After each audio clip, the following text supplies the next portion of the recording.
அன்பான கும்பராசி நேயர்களே, சனி பகவானை ராசி அதிபதியாக கொண்டவங்க, ஆழமாக சிந்திக்கக்கூடியவங்க, கருணை உள்ளம் படைச்சவங்க, சுதந்திரமாக செயல்படக்கூடியவங்க, அதே சமயத்தில் பிடிவாதமும் நகைச்சுவை உணர்வும் கொண்டவங்க, மிகச்சிறந்த பேச்சாளர்களாகவும் கற்பனை திறன் அதிகம் உள்ளவர்களாகவும் நீங்கள் இருப்பீங்க. உண்மையாகவே கடினமாக உழைக்கக்கூடிய ஒரு ராசி இருக்குது அப்படின்னா அது கும்பராசி தாங்க. கும்பராசி அவிட்ட நட்சத்திரம் 3-4 பாதம், சதய நட்சத்திரம் பூரட்டாதி 1-2-3 பாதத்தில் இருக்கிறவங்களுக்கு இனி வரக்கூடிய காலங்களில் மார்ச் மாதத்தில் சனி பகவான் இடப்பெயர்ச்சி ஆவதும், குரு பகவான் ஜூன் மாதத்தில் கடக ராசியில் உச்சம் பெறுவதும் மிக முக்கியமான மாற்றங்களை உங்களுடைய வாழ்க்கையில் ஏற்படுத்த போகுது. கும்பராசிக்கு பார்த்தீங்கன்னா ஜென்ம சனி விலகி பாத சனியாக தொடர்வதால் ஆரோக்கியத்தில் கவனம் தேவை. ஜென்ம சனி விலகி 7.5 சனியின் கடைசி கட்டம் தொடங்குது. இதனால் மன அழுத்தம் உங்களுக்கு குறையும். 7.5 சனியின் கடைசி கட்டத்தில் இருக்கிறதுனால புதிய வருமான ஆதாரங்கள் எல்லாமே உங்களுக்கு உருவாகும். ஆரோக்கியத்தில் சின்ன சின்ன பாதிப்புகள் வந்து நீங்கும். ஒவ்வொரு மாதமும் உங்களுக்கு சின்ன சின்ன விரைய செலவுகள் எல்லாமே ஏற்படும். இதையெல்லாம் பணம் செலவாகுதே அப்படின்னு நினைக்காம உடல் ஆரோக்கியத்துக்காக செலவு பண்ணுறோம் அப்படிங்கிறத மனசில் வச்சுக்கணும். தொழில் மற்றும் வேலையை பொறுத்த வரைக்கும் 6ஆம் இடத்துல குரு இருக்கிறதுனால எதிரிகள் எவ்வளவு பெரிய சூழ்ச்சிகளை எல்லாம் செஞ்சாலும் அவங்களை எல்லாம் ஜெயித்து நீங்கள் முன்னேறி வருவீங்க. வேலை செய்யக்கூடிய இடத்துல உங்களுடைய தனி திறமைகளை வெளிப்படுத்துவீங்க.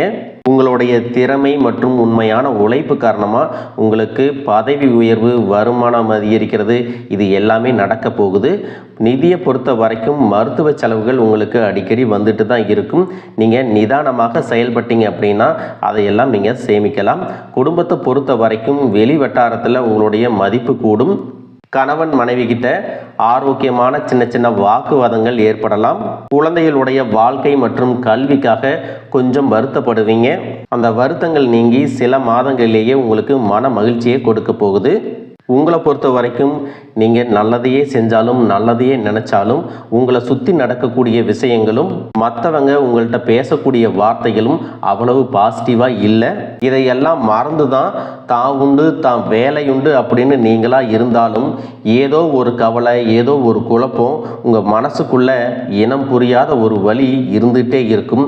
யாராவது என்னுடைய குழப்பங்களுக்கு பதில் சொல்ல மாட்டாங்களா, நல்ல தீர்வு சொல்ல மாட்டாங்களா, என்னுடைய கஷ்டங்களை காது கொடுத்து கேட்க மாட்டாங்களா, ஆறுதலாக 4 வார்த்தை பேச மாட்டாங்களா, என்னை உண்மையாக நேசிக்க மாட்டாங்களா, என்கிட்ட எந்த எதிர்பார்ப்பும் இல்லாமல் பழக மாட்டாங்களா அப்படின்னு தான் நீங்கள் உண்மையாகவே ஆதங்கப்படுறீங்க. இப்படி நினைக்கக்கூடிய உங்ககிட்ட நான் சொல்லக்கூடிய ஒரே ஒரு விஷயம், உங்களுக்கு கஷ்டங்கள் வருது, பிரச்சனைகள் இருக்குது அப்படின்னா நீங்கள் தவறான நபர் இல்லை.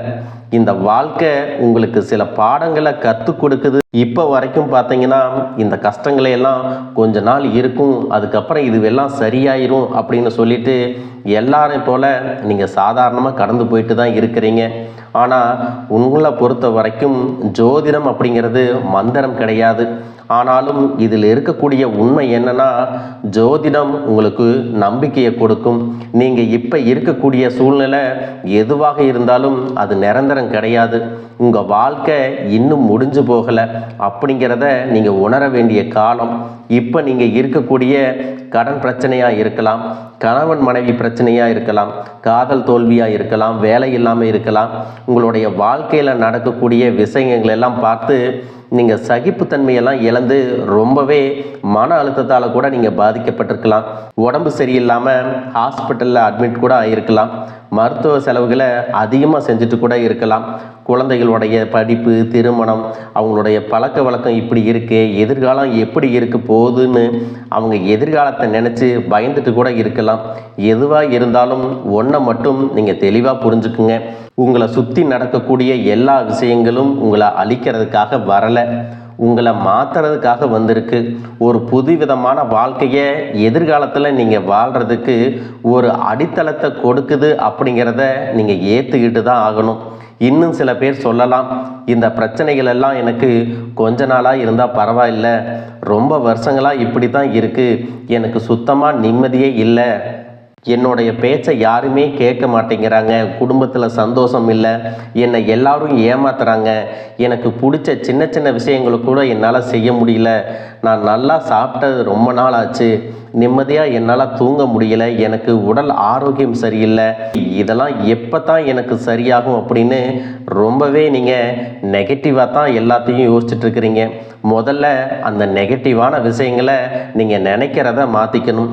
இதுக்கெல்லாம் என்ன காரணமாக இருக்கும் அப்படின்னு யோசித்து பார்த்தீங்கன்னா, உங்களுக்கு நன்மை செய்யக்கூடிய கிரகங்கள் இருந்தாலும் அந்த நன்மைகளை தடை போடுறதுக்கும் உங்கள் வாழ்க்கையில் சில விஷயங்கள் நடக்காமல் இருக்கிறதுக்கும் சில கிரகங்களுடைய தசா புத்திகள் காரணமாக இருக்குது. அது மட்டும் இல்லாமல் சில விஷயங்களை செய்ய வேண்டிய நல்ல நேரங்களில் செய்யாமல் விட்டுட்டு பின்னால் வருத்தப்பட்டு இருக்கீங்க. உங்கள் ஜாதகத்தில் இருக்கக்கூடிய சனி பகவான், ராகு, சந்திரன், இந்த கிரகங்கள் எல்லாம் உங்களுடைய மனசை ரொம்பவே சோதிப்பாங்க. அந்த காலகட்டத்தில் உங்களுக்கு எல்லாமே பாசிட்டிவாக நடக்கிற மாதிரி இருக்கும். வருமானம் அதிகமாக வருது, குடும்பத்தில் சந்தோஷமாக இருக்கிறோம், நம்மளுடைய தேவைகள் எல்லாம் பூர்த்தி ஆகுதுன்னு நினச்சிட்டு பணத்தை நீங்கள் தேவைக்கு அதிகமாக பயன்படுத்துவீங்க, கடனும் வாங்குவீங்க, மற்றவங்களுக்கும் பண உதவிகள் எல்லாமே செய்வீங்க. இந்த கிரகங்கள் உங்களுக்கு ஆசையை அதிகமாக கொடுக்கும். இப்படி உங்கள் வாழ்க்கையில் எல்லாமே நல்லதாக போயிட்டுருக்கு அப்படின்னு நீங்கள் நினைக்கும் போது திடீர்னு உங்களுடைய வருமானம் குறைஞ்சு போகும், பிஸ்னஸில் லாஸ் ஆகும், குடும்பத்தில் சில மன சங்கடங்கள் வரும், வாக்குவாதங்கள் மூலமாக பிரிவுகள் ஏற்படும், நீங்கள் மற்றவங்க கிட்ட கொடுத்த பணம் திரும்ப கிடைக்காது. இதனாலேயே குடும்பத்திலையும் சரி தொழிலையும் சரி உங்களுக்கு நிம்மதி இழந்து ரொம்பவே குழப்பத்தில் இருப்பீங்க. இந்த மாதிரி சோதனைகள் வரும்போது நீங்கள் எப்பவுமே நம்பிக்கை இழந்துடாதீங்க. இந்த சோதனைகள் எல்லாம் உங்களுக்கான தோல்வி கிடையாது. இந்த வாழ்க்கை உங்களுக்கு கடைசியாக கொடுத்த ஒரு படிப்பினை அப்படிங்கிறத நீங்கள் புரிஞ்சுக்கங்க. உங்களுக்கு பணம், வசதி, வாய்ப்புகள், மகிழ்ச்சி இது எல்லாமே வந்துட்டு தான் போயிருக்கும். இது வரைக்கும் எனக்கு நல்லதே நடக்கலைன்னு யாராலையும் உங்களால் சொல்லவே முடியாது. இதுவெல்லாம் உங்களுக்கு தொடர்ந்து நடக்கணும், நல்லதாகவே நடக்கணும் அப்படின்னா நீங்கள் செய்யக்கூடிய காரியங்களில் உங்களுக்கு பிடித்த நம்பரை செலக்ட் பண்ணுறதுலையோ, உங்களுக்கு பிடித்த கலர் ட்ரெஸ்ஸை வாங்குறதுலையோ, உங்களுக்கு பிடித்த கடவுளை கும்பிட்றது, பிடித்த நாளை செலக்ட் பண்ணுறது, இந்த மாதிரி மட்டும் யோசிக்காமல் எந்த நம்பர் உங்களுக்கு ராசி, எந்த நாளில் எந்த கலரில் ஆடை அணிஞ்சிட்டு போனால் உங்களுக்கு சாதகமான பலன்கள் கிடைக்கும், எந்த நாள் நல்ல நாள், எந்த நேரம் நல்ல நேரம் அப்படிங்கிறதையும் நீங்கள் மனசில் வச்சுக்கணும். கும்பராசியை பொறுத்த வரைக்கும் சூரியன், ராகு, கேது இந்த மூணுமே என்றைக்குமே உங்களுக்கு சாதகமான பலன்களை கொடுக்காது. அதே நேரத்தில் பார்த்தீங்கன்னா சந்திரன், செவ்வாய், புதன், குரு இதுவெல்லாம் உங்களுக்கு நல்ல பலன்களை கொடுப்பாங்க. அது மட்டும் இல்லாமல் உங்களுக்கு அதிர்ஷ்டகரமான திசையாக மேற்கு திசை இருக்கும். இதையெல்லாம் நீங்கள் சரியாக செஞ்சீங்க அப்படின்னா 170% நல்ல பலன்கள் உங்களுக்கு கிடைக்கும். இன்னும் சிலர் சொல்லலாம், இதையெல்லாம் நான் சரியாக பார்த்து தான் செஞ்சுக்கிட்டு இருக்கேன், ஆனாலும் எனக்கு பிரச்சனைகள் தீரலை, எல்லா சாமியும் கும்பிட்றேன், ஆனாலும் எனக்கு நல்லதே நடக்கலை அப்படின்னு கூட நினைக்கலாம். அப்படி நினைக்கக்கூடியவங்களுக்கும் ஒரு முக்கியமான விஷயத்தை சொல்கிறேன். உங்களுடைய ஜாதகத்தில் இருக்கக்கூடிய கர்ண பகவான் யாருன்னு நீங்கள் தெரிஞ்சுக்குங்க. அந்த கர்ண பகவானை நீங்கள் வழிபடணும். கரணம் தப்பினால் மரணம் அப்படின்னு சொல்லுவாங்க. இதை எதுக்காக சொல்கிறாங்க அப்படின்னா, உங்களுடைய கரணத்திற்கு எந்த தெய்வம் இருக்காங்களோ அந்த தெய்வத்தை நீங்கள் எப்பவுமே வழிபடணும். முடிஞ்சால் அந்த தெய்வம் இருக்கக்கூடிய கோயிலுக்கு போயிட்டு குடும்பத்தோடு வழிபட்டு ஏதாவது ஒரு வேண்டுதலையும் நீங்கள் வச்சுட்டு வரணும். என்னதான் உங்களுக்கு ஜாதகம் சரியில்லை, கிரகங்கள் சரியில்லை, எடுத்ததெல்லாம் தோல்வியாக இருக்குது, ஏன் நீங்கள் மரணத்தினுடைய விளிம்பிலேயே இருந்தாலும் உங்களை மீட்டெடுக்கக்கூடிய சக்தி உங்களுடைய கரணநாதனுக்கு இருக்குது. அதை நீங்கள் தெரிஞ்சு வச்சுருக்கீங்களா? அந்த தெய்வத்தை நீங்கள் வழிபடுறீங்களா அப்படிங்கிறத கொஞ்சம் யோசிச்சு பாருங்கள். இதையெல்லாம் நீங்கள் சரியாக செஞ்சுட்டாவே உங்களுக்கு பண பிரச்சனை தீர்ந்துடும். திருமணத்தில் தடைகள் இருக்கா? விரைவில் திருமணம் நடக்கும். திருமணமாகி பல வருஷமாக குழந்தை இல்லை, நானும் கோயிலாக போயிட்டுருக்கேன், நேர்த்திக்கடன் எல்லாம் செலுத்திட்டு இருக்கேன், இருந்தாலும் எனக்கு பலன் இல்லை, எத்தனையோ ஹாஸ்பிட்டல் ஏறி இறங்கிட்டேன், எனக்கு எப்படியாவது ஒரு குழந்தை பாக்கியம் கிடைக்குமா அப்படின்னு ஏங்கிட்டு இருக்கீங்களா? கடவுள் நம்பிக்கையோட சில சிகிச்சை முறைகளையும் எடுத்துக்குங்க. கணவன் மனைவி நல்ல அந்யோன்யத்தோடு இருந்தீங்கன்னா நிச்சயமாக உங்களுக்கு குழந்தை பாக்கியம் கிடைக்கும். பொது வாழ்க்கையிலும் அரசியலிலும் இருக்கிறவங்களுக்கு மக்கள் செல்வாக்கு அதிகரிக்கும். புதிய பதவிகள் கிடைக்கும். தேர்தலில் நிற்பீங்க, அதில் ஜெயிச்சும் காட்டுவீங்க. தனக்கு அப்படின்னு யோசிக்கும்போது நடக்காத விஷயங்கள் கூட மற்றவங்களுக்கு அப்படின்னு யோசிக்கும்போது உங்களுக்கு சிறப்பாக நடந்து நல்ல பெயரையும் புகழையும் கொடுக்கும். அரசு தேர்வுகளுக்கும் போட்டித் தேர்வுகளுக்கும் படிச்சுட்டு இருக்கிறவங்களுக்கு உங்களுடைய விடாமுயற்சியின் காரணமாகவும் கிரகங்களின் பலன்கள் காரணமாகவும் உங்களுக்கு இந்த ஆண்டில் அரசு வேலை நிச்சயமாக கிடைக்க போகுதுங்க.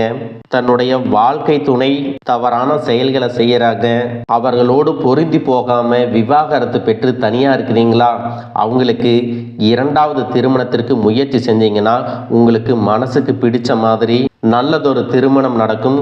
இரண்டாவதா ஒரு திருமணம் செய்யலாமா வேண்டாமா, நம்மளை பற்றி யாராவது தப்பாக சொல்லிடுவாங்களோ அப்படின்னெல்லாம் எதையும் யோசிக்காம உங்களுடைய எதிர்காலத்தை பாருங்க. இந்த வாழ்க்கையில் எல்லாருக்குமே ஒரு துணை தேவைப்படுது.